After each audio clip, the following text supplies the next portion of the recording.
السلام علیکم اسٹوڈینٹس، کیا حال چال ہیں؟ ٹھیک ہیں؟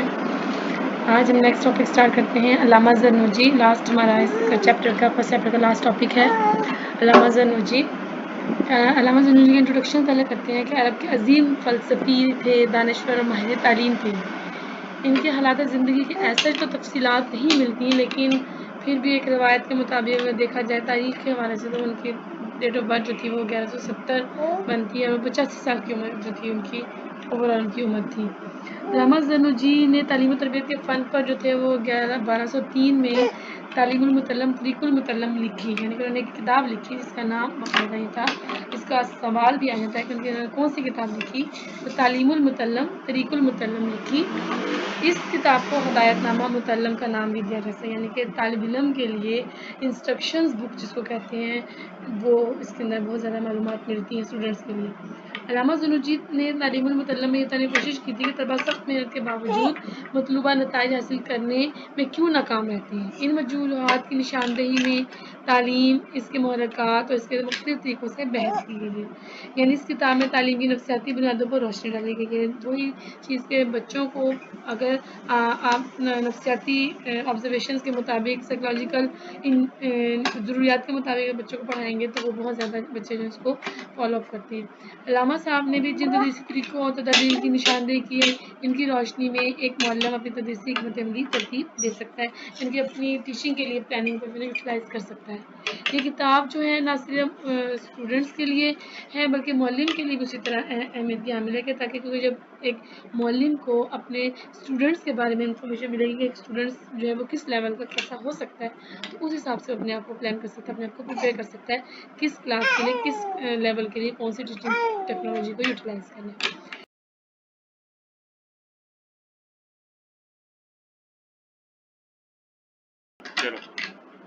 تعلیمی تصورات ڈسکس کرتے ہیں۔ اب ان کا بھی ظاہر مسلم مفکر ہیں تو ان کے تعلیمی تصورات کی بنیادی دین اسلام پر ہے۔ ان کی اہمیت کے سلسلے میں انہوں نے رسول پاک صلی اللہ علیہ وسلم کی اس حدیث پر بنیاد بنایا کہ علم حاصل کرنا ہر مسلمان پر فرض ہے۔ وہ ہر مسلمان جو ہے وہ عورت بھی ہے مرد بھی ہے، دونوں کا فرض ہے۔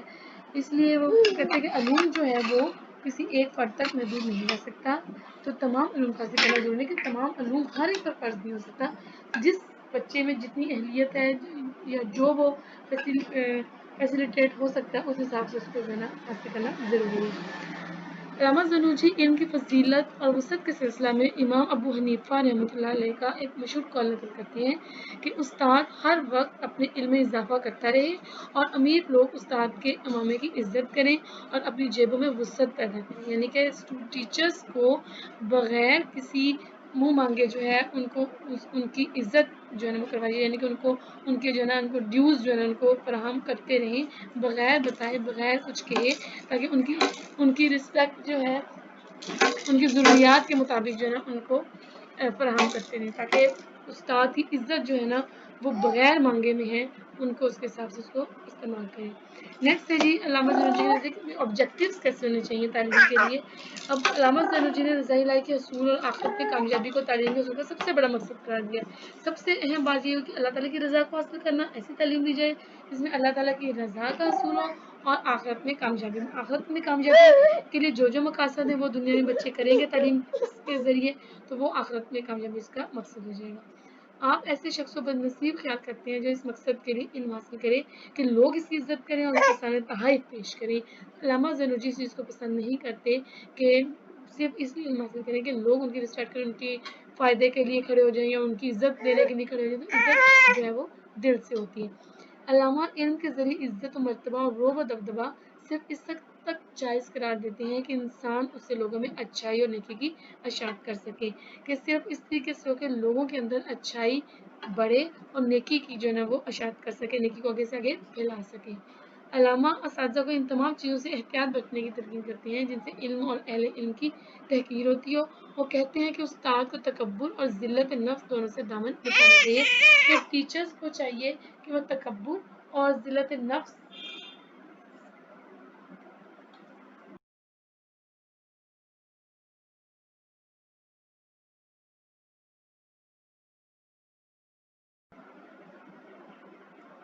کہ اس میں ضروری ہے کہ لازمی ہو کہ علم اور اہل علم کی تحقیر ہوتی ہو، کہ کسی تعلیم والے کی، علم والے کی بےعزتی نہ ہو، اس کی عزت قائم رہے. نہیں تو اگر استاد کو ہی بہتر نہیں سمجھا جائے گا تو انسان کبھی بھی تعلیم کو یا ایجوکیشن کو حاصل نہیں کر سکیں گے. اب علامہ زنوجی کے نزدیک ہے کہ نصاب تعلیم کیسے ہونے چاہیے. اب آبجیکٹو سے ہی آلریڈی آف کورس نصاب تعلیم نکلتے ہیں. تو علامہ زنوجی نے نصاب میں قرآن و حدیث، فقہ اصول، فقہ اور طب جیسے مضامین شامل کرتے ہیں. ان کے خیال میں کہ یہ مضامین کا ہونا لازمی ہے. اس کے لیے ضروری ہے کہ ان کو اہمیت دی جائے. اس میں جو ہے وہ پہلے قرآن و حدیث کی تعلیم دی جائے اور پھر قرآن و حدیث کی جب تعلیم ہوگی تو اس میں سے جو ہے وہ لازمی مضامین جو ہیں اس کی اہمیت جو ہے نا وہ سامنے نظر آ جائے گی کہ جو ہے کمپلسری مضامین کون کون سے ہیں. اس کے بعد جو ہے سیکنڈری ایجوکیشن میں فقہ اور اصول فقہ کی تدریس ہونی چاہیے. یعنی کہ وہ لازمی مضامین میں تو شامل نہیں ہے لیکن ثانوی طور پر ان کی اہمیت کرنا ضروری ہے. ان کے خیال میں فقہ کا اتنا ضروری ہے جتنی انسانی زندگی کے لیے خوراک. اعلیٰ درجوں میں طب کی تعلیم دی جائے تاکہ فقہ اور طب جیسے مضامین اختیار کرنے میں طلباء کو آزادی ہونی چاہیے. مضامین کے انتخاب میں کے سلسلہ میں معلم طلباء کی رہنمائی کرے. نیکسٹ اس میں طریقہ تدریس کیسا ہونا چاہیے کہ تدریس کے طریقوں میں آپ نے تدریس میں دلچسپی پیدا کرنے کے لیے اساتذہ پر زور دیا کہ وہ نفسیاتی طریقے استعمال کریں. آپ فرماتے ہیں کہ معلم کے پڑھانے کا طریقہ تعلیمی عمل کو تحریک دینے کا باعث بنتا ہے. استاد کو چاہیے کہ وہ پڑھاتے ہوئے طلباء کے نفسیاتی تقاضوں اور ضروریات کو مد نظر رکھے. اس طرح طلباء زیادہ دلچسپی کا اظہار کرتی ہیں. ریلیشنز جو ہیں اس کے بارے میں زیادہ خاص روشنی جو ہے وہ نظر نہیں آتی لیکن طلباء کے لیے ہدایت انہوں نے اس کتاب تعلیم المتعلم میں لکھی ہے. اس لیے طلباء کو چاہیے کہ اس چیز طلباء کے لیے ہدایت اور رہنما اصول تحریر کیے گئے ہیں. اب استاد کا انتخاب جو ہے ان کے نزدیک ایسا ہے کہ اس میں بڑی احتیاط سے کام لیں. والدین، بزرگوں اور دوسرے اہل علم سے پوری سنجیدگی سے مشورہ کر کے استاد کا انتخاب کرے. جب انتخاب کر لے تو مضمون کی تکمیل تک استاد نہ بدلے. یعنی کہ جب فیصلہ ایک دفعہ کر لیں اسٹوڈنٹس طالب علم کہ ہم نے کس سبجیکٹ کا کون سا استاد کو اختیار کرنا ہے تو اس کو نہ بدلے. اسے طالب علم کا وقت کا ضائع ہونے سے بچ جائے گا اور استاد کی شہرت بھی برقرار رہے گی. استاد ایسا منتخب کیا جائے جو تجربہ کار، پرہیزگار اور صاحب علم ہو. اس کے اندر اتنی معلومات ہوں، انفارمیشنز ہوں کہ وہ اپنے آپ کو جو ہے بچوں کی سطح پر رکھ کر جو ہے اس کو بچوں کو پڑھا سکے. اس میں استاد میں یہ ہے کہ صبر و تحمل کا سلسلہ بھی جاری ہونا چاہیے. اس کے علامہ نے ایک مثال دی کہ لکڑی کی چھڑی کو صرف ہلکی ہلکی آنچ پر سیدھا کیا جا سکتا ہے. تعلیم کے اصول میں تعطل نہ آنے دیا جائے اور غربت کو بھی آڑے نہ آنے دیا جائے خواہ اس کے لیے میں مزدوری کو نہ کرنی پڑے. یعنی کہ طالب علم کے لیے ضروری ہے کہ بریک نہ آئے کہ جب اگر وہ تعلیمی نظام کو یا تعلیمی سسٹم کو روک دے گا تو اس کے اندر جو ہے بہت زیادہ آرام آ جائے گا تو بچہ پھر اس کو کنٹینیو کرنا اس کے لیے مشکل ہو جاتا ہے.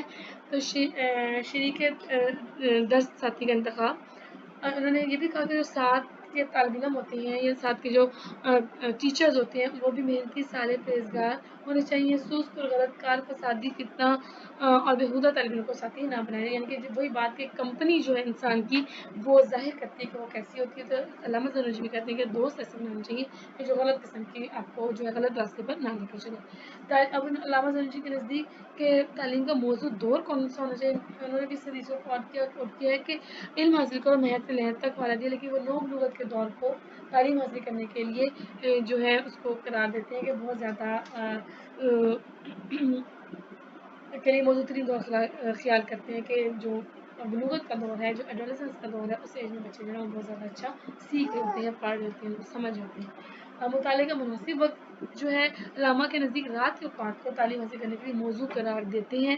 وہ فرماتے ہیں کہ جس طرح اونٹ رات کو بہتر سفر طے کرتا ہے اس طرح انسانی ذہن بھی رات کے اوقات میں بہتر تعلیم حاصل کرتا ہے. رات میں بھی مغرب کے بعد اور سحری کا وقت موضوع ترین ہے. تو یہ ٹائم علامہ زنوجی کے نزدیک بہترین ہے کہ اس ٹائم میں انسان بہتر طریقے سے مائنڈ کو ریلیکس کر کے جو پڑھ سکتا ہے. اب مطالعے کا طریقہ کس طریقے سے انہوں نے کہا ہے کہ انہوں نے کہا کہ فہم پر زیادہ زور دیتے ہیں. ان کے خیال میں سمجھ کر 2 حروف سیکھنا 2 بڑی کتابوں کے رٹنے سے بہتر ہے. تو رٹا جو ہے ریویژن کرنا ان کے نزدیک جو ہے وہ اچھا نہیں ہے. چاہے 2 حروف پڑھ لیں، 2 سطریں پڑھ لیں، اس کو جو ہے نا اس کا بہترین فائدہ ہے کہ آپ اس کو ساری لائف کو پوری زندگی میں جو ہے اس کو آپ یوٹیلائز کر سکتے ہیں جو آپ کو انڈرسٹینڈ ہوا ہے. ہم سوچ سمجھ کر اس کی ضرورت سے انکار نہیں کرتے اور اس تکرار کے طریقوں کو بھی مفید طور پر استعمال کرنے کی اجازت دیتے ہیں. ان کے خیال میں طالب علم کل کے سبق کو 5 مرتبہ دہرائیں، اس سے ایک روز قبل کے سبق کو 4 بار اور اس سے ایک مرتبہ روز قبل والے سبق کو 1 مرتبہ. یعنی کہ ریپیٹیشنز جو ہیں وہ ضروری ہیں. آج کا سبق، کل کا سبق، پرسوں کا سبق تو اس کو بھی ریپیٹیشن ضروری ہے. تو آپ کے مائنڈ میں آپ کے ذہن میں ایسے ہی موجود رہے گا جیسے آپ اپنے کپڑے اپنی الماری میں رکھ رہے ہوتے ہیں تو وہ کپڑے کے غائب تو نہیں ہو جاتے, لیکن اگر وہ آپ اس کو نہیں دیکھیں گے تو وہ آہستہ آہستہ آپ کو بھول جائے گا کہ وہ چیزیں آپ کے کبرڈ میں جو ہے وہ موجود ہے. تو اپنے ذہن میں بھی جو لٹریچر آپ نے پڑھا ہے تو اس کو سامنے لانے کی ضرورت ہوتی ہے. تو مطالعے میں اعتدال جو ہے ان کے نزدیک طالب علم مطالعے میں اعتدال سے کام لے تاکہ وہ کمزور نہ ہو جائے اور قوت کا کھو نہ بیٹھے. اس سلسلے میں انہوں نے صلی اللہ علیہ وسلم کی حدیث کا حوالہ دیا ہے کہ اس نے کہا ہے کہ تمہارا ذہن تمہاری سواری کا جانور ہے, اسے اعتدال کے ساتھ استعمال کرو. اپنے ذہن پر بھی بہت زیادہ بوجھ نہ ڈالو, اتنا ڈالو جتنا وہ جو اس کو ریسیو کر سکے, اس کو استعمال کر سکے, اس کے اندر وہ چیز سما جائے. کوئی بھی برتن میں آپ کوئی بھی چیز ڈالتے ہیں, اگر 2 لیٹر کا برتن ہے تو آپ اس کے اندر 2 لیٹر سے زیادہ نہیں ڈال سکتے, اور اس کو خالی کریں گے یا کچھ ٹائم کے لیے اس کو یوٹیلائز کریں گے پھر اس کے اندر جگہ بن سکتی ہے. تو اپنے ذہن کو بھی اتنا استعمال کریں اعتدال کے ساتھ, محنت کے ساتھ. امید ہے آپ کو آج کا ٹاپک علامہ زرنوجی سمجھ آ گیا ہوگا. اوکے, اللہ حافظ.